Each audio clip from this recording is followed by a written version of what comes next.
चलिए बहुत क्लियर हो गया तो वर्नर थ्योरी प्राइमरी और सेकेंडरी वैलेंसी तक। अब हम कुछ एग्जांपल लेते हैं वर्नर थ्योरी के और इसको समझने की कोशिश करते हैं। फर्स्ट एग्जांपल हम लेते हैं, यहाँ पे ये जो CO है तो हमारा सेंटर मेटल की तरह बिहेव करेगा, क्लोरीन और यहाँ पे NH3। इसको अगर हम कोऑर्डिनेशन कंपाउंड के फॉर्म में लिखें तो इस तरीके से लिखा जाएगा। ये है कोऑर्डिनेशन स्पेयर के अंदर की तरफ और ये है कोऑर्डिनेशन स्पेयर के बाहर, मींस आयनिक स्पेयर के अंदर Cl प्रेजेंट। अगर इसको लिखना चाहे हम यहाँ पे ऐसे बनाएंगे, CO जो है सेंटर मेटल है तो सेंटर मेटल को हम सबसे पहले यहाँ पे लिख लेते हैं, ये कोबाल्ट आ गया यहाँ पे। अब हमें देखना है कि इसमें प्राइमरी वैलेंसी कितनी, सॉरी सेकेंडरी वैलेंसी कितनी है। सबसे पहले हम सेकेंडरी वैलेंसी को क्लियर कर लेते हैं।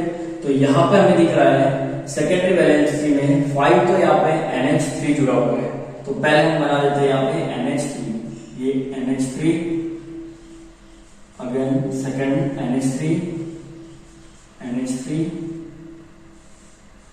NH3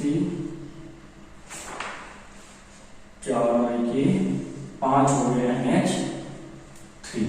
ठीक है, तो यहाँ पे हमें दिख रहा है कि 5 हमारे पास क्या है NH3 थे जो कि सेकेंडरी वैलेंसी से जुड़े हुए, इसलिए हमने सॉलिड लाइन से इनको यहाँ पे जोड़ दिया है। अब हम बात करते हैं इसके अलावा और क्या है। तो यहाँ पे ये जो Cl दिख रहा है हमें, ये भी क्या है सेकेंडरी वैलेंसी के साथ ही कोऑर्डिनेशन स्पेयर के अंदर जुड़ा हुआ है, तो इसको भी हम यहाँ पे बना देते हैं इस तरीके से, ये Cl। तो ये आ गई हमारे पास इस जो कॉम्प्लेक्स दिया गया है, इस कॉम्प्लेक्स की सेकेंडरी वैलेंसी हमने सारी यहाँ पे बना दी। अब हम देखते हैं इसमें प्राइमरी वैलेंसी। तो हमें पता है यहाँ पे दिख रहा है कि जो 2 Cl प्रेजेंट है वो प्राइमरी वैलेंसी के फॉर्म में यहाँ पे प्रेजेंट है। तो अब हम यहाँ पे लिख लेते हैं इसको, प्राइमरी वैलेंसी को यहाँ पे बना देते हैं Cl। ठीक है, एक प्राइमरी वैलेंसी तो यहाँ पे आ चुकी है। अब हमें पता है यहाँ पे 2 थी तो दूसरी क्लोरीन को भी यहाँ पे जोड़ना है। तो दूसरे क्लोरीन को यहाँ पे जोड़ने के 2 तरीके हमारे पास, या तो हम क्या करें यहाँ पे इस तरीके से डॉट लाइन लगा के अलग से क्लोरीन और जोड़ दे, फर्स्ट तरीका तो ये है। या फिर हम क्या कर सकते हैं, ये जो सॉलिड लाइन से सेकेंडरी वैलेंसी वाला क्लोरीन जुड़ा हुआ है इसी को यहाँ पे एक और डॉट लाइन से भी रिप्रेजेंट कर सकते हैं। दोनों ही तरीके सही है। तो यहाँ पे हम सेकेंडरी वैलेंसी को इस तरीके से, सॉरी प्राइमरी वैलेंसी को इस तरीके से भी इस क्लोरीन से साथ जोड़ सकते हैं, यहाँ पे रिप्रेजेंट कर सकते हैं। तो अब देखिए यहाँ पे ये CO था, कोबाल्ट आ गया centre metal ion, primary valency में क्या लिखा है 2 Cl दिख रहे, 2 Cl मतलब एक ये हो गया, एक ये Cl प्राइमरी वैलेंसी में इंक्लूड हो गया। सेकेंडरी वैलेंसी की बात करें तो इसमें 5 का NH3 है और एक Cl है, तो 1 2 3 4 5 NH3 आ गया और एक Cl जो था यही Cl सेकेंडरी वैलेंसी के साथ भी जुड़ा हुआ दिख रहा है। तो इस तरीके से हम इसको ड्रॉ कर सकते हैं। चलिए एक एग्जांपल हम और लेते हैं, अगला एग्जांपल यहाँ पे हमें दिख रहा है, अगला एग्जांपल जो दिख रहा है उसमें क्या है 4 तो लिगैंड के फॉर्म में हमारे साथ जुड़े हुए यहाँ पे NH3 और 2 जो है वो सेकेंडरी वैलेंसी के फॉर्म में जो लिगैंड जुड़े हुआ है Cl। तो इसको भी हम इसी तरीके से यहाँ पे बना सकते हैं। ये सेंटर मेटल आयन आ गया हमारा, ये आ गया 1 NH3, ये आ गया सेकेंड NH3, ये आ गया थर्ड NH3, ये आ गया फोर्थ हमारा NH3। अब हमें पता है सेकेंडरी वैलेंसी में यहाँ पे 2 क्लोरीन जुड़े हुए हैं, 2 क्लोरीन हमने ये जोड़ दिया, एक Cl और एक ये Cl। अब हमें यहाँ पे दिख रहा है कि प्राइमरी वैलेंसी का भी जुड़ा हुआ एक क्लोरीन यहाँ पे दिखाई दे रहा है, तो उसको हम यहाँ पे जोड़ देते हैं। इसको या तो अभी हमने बात की थी अलग से इस तरीके से रिप्रेजेंट करें, या फिर हम इसको किसी एक जो सेकेंडरी वैलेंसी जुड़ा हुआ उसी में एक क्लोरीन में डॉट लाइन से इसको रिप्रेजेंट कर सकते हैं। इस तरीके से क्या होता है ये कंपाउंड को आप बना सकते हैं।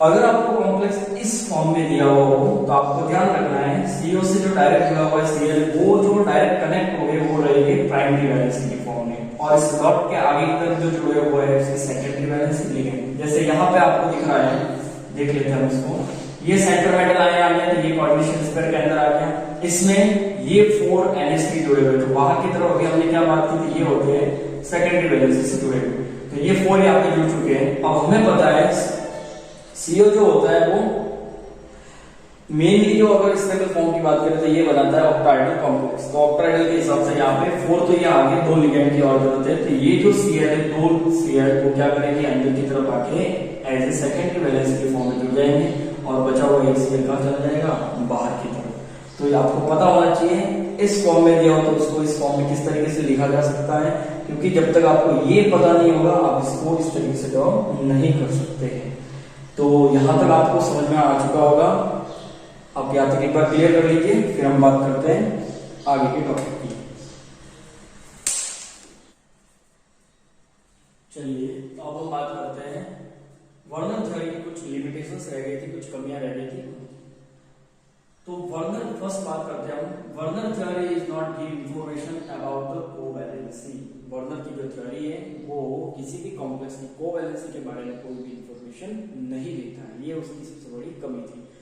कोवैलेंसी की इंफॉर्मेशन क्यों नहीं देता है? क्योंकि कोवैलेंसी जो होती है वो डायरेक्टली रिलेट करती है इलेक्ट्रॉन से, और हमें पता है वर्नर ने अपनी जो थ्योरी थी वो जे थॉमसन ने 1896 में इलेक्ट्रॉन की डिस्कवरी की थी, और वर्नर ने अपनी थ्योरी 1893 में ही दे दी थी।